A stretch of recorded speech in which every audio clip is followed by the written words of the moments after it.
8 classes when I was in law school, and I got 3 HDs in my last semester, and now I'm a lawyer. I'm going to share with you 3 tips to help you go from failure to becoming a lawyer if you do aspire to become a lawyer. If you don't know, I run a blog called lawyerandbarry.com, and I write blog posts on personal development. Now I'm going to be writing blog posts for law students, and so you see all these blog posts about personal development.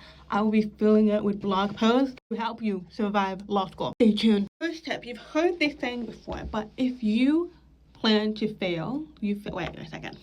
I take it back. If you fail to plan, you plan to fail. And that applies so much in law school, because everyone knows that law school takes a lot of your time. So if you are not planning your day, if you're not planning your time, if you are not planning your assessments, planning is so broad. We're talking about planning your time, planning your assessments, planning how you're going to structure things.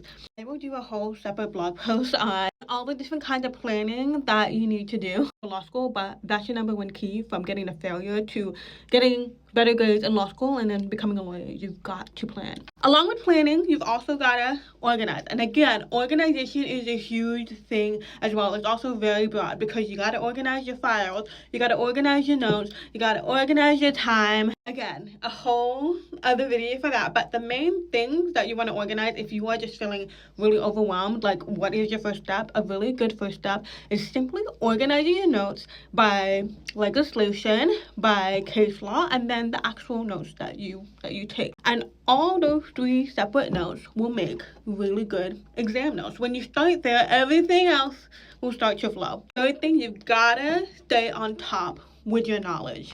Every single week, after you've